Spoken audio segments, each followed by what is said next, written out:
brought you by Silver Pumps and Motors. Top quality और consistent performance के लिए सिर्फ सिल्वर पंप्स नाम याद रखना. డిఎస్సి సహా రాష్ట్రంలోని విద్యా విధానంపై అసెంబ్లీలో మంత్రి లోకేష్ మాట్లాడుతున్నారు. లైవ్ లో చూద్దాం. మహిళల పట్ల గౌరవం పెరగాలంటే అది విద్యా శాఖ చాలా కీలకమైన పాత్ర వహించాలి. అధ్యక్ష సింపుల్గా చెప్పింది, ఫస్ట్ సెకండ్ క్లాస్ టెక్స్ట్ బుక్స్లో ఇంటి పనుల ఫోటోలు ఉంటాయి అధ్యక్ష. అంటే ఇవన్నీ చిన్న విషయాలు కానీ చాలా ఇంపార్టెంట్ ఇష్యూ అధ్యక్ష. ఆ ఫోటోలో నేను అడిగింది అధికారులకి, దాంట్లో ఎంతమంది మగవాళ్ళు చేసేది ఉంది, ఎంతమంది ఆడవాళ్ళు చేసేది ఉందని అడిగాను అధ్యక్ష. 100% ఆడవాళ్ళు చేసిన ఫోటోలు ఉన్నాయి. ఎందుకు ఉండాలో నేను ప్రశ్నించాను అధ్యక్ష.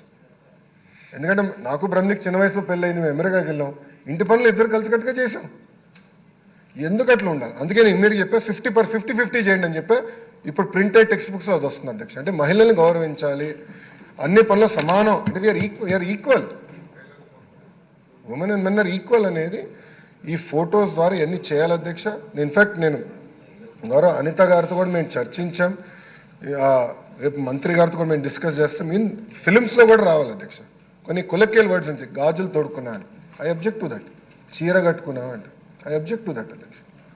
గతంలో మంత్రులుగా పనిచేసిన వాళ్ళు కూడా అలాంటి స్టేట్మెంట్స్ ఇచ్చారు. ఆ రోజు కూడా నేను మాట్లాడదాను మిత్రులు. ఎందుకంటే ఈ కొలెక్యువల్ పదాలు పోవాలి అధ్యక్ష. మన డిక్షనరీ నుంచి పోతేనే మార్పు, సమాజంలో మార్పు వస్తుందని నేను బలంగా నమ్ముతున్నాను అధ్యక్ష. అధ్యక్ష, ఇప్పుడు ఏంటంటే ఇంగ్లీష్ మీడియం అనేది ఇప్పుడు వచ్చింది.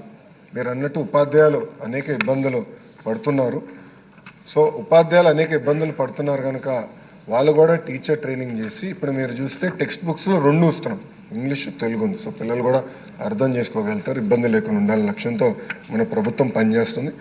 అంతేకాకుండా మీరు అన్నట్టు ఎయిడెడ్ వ్యవస్థ అంత అస్తవ్యస్తంగా ఉంది, గందరగోళంగా ఉంది. గతంలో పాలసీ తీసుకొచ్చారు, మళ్ళీ ఆ పాలసీకి 3 ఆప్షన్స్ ఇచ్చారు, అంత గందరగోళంగా ఉంది. రోజు ప్రిన్సిపల్ సెక్రటరీ గారికి కంటెంప్ట్ ఆఫ్ కోర్ట్ నోటీసులు వస్తే అప్పుడు గ్రీన్ నోట్ నాకు వస్తుంది, నేను అప్రూవ్ చేస్తాను.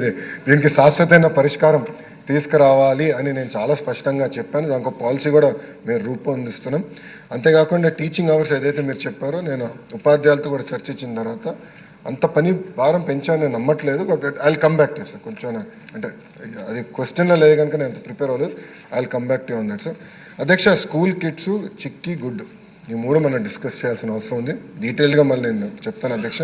అధ్యక్ష, ఈరోజు గర్వంగా చెప్తున్నా, కూటమి ప్రభుత్వ నాయకత్వంలో ఒక చిక్కీలోనే సంవత్సరానికి 36% సేవింగ్ తీసుకొచ్చాం. అది 63 కోట్ల రూపాయలు ఒక చిక్కీలో. అంటే 5 సంవత్సరాల్లో 300 కోట్ల రూపాయలు ఒక చిక్కీలో సేవింగ్, ఒక చిక్కీ.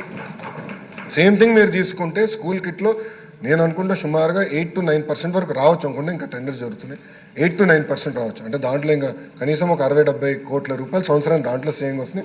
గుడ్డుల్లో కూడా దాదాపు నాకున్న సమాచారం మేరకు, సబ్జెక్టు కరెక్షన్ అధ్యక్ష, 10 to 12% తగ్గింది అధ్యక్ష. సో నేను అధికారులు కూడా చెప్పా, కేవలం రేట్లు తగ్గుతాం కాదు, క్వాలిటీ మెయింటైన్ చేయాలి, దాన్ని కూడా ఒక సిస్టమ్ రూపొందించండి నేను క్లియర్గా చెప్పాను. నా అంచనా ప్రకారం కనీసం 5 సంవత్సరాలు 1000 కోట్ల రూపాయలు ఈ ఒక్క టెండరింగ్లో we are going to save as a కూటమి ప్రభుత్వం.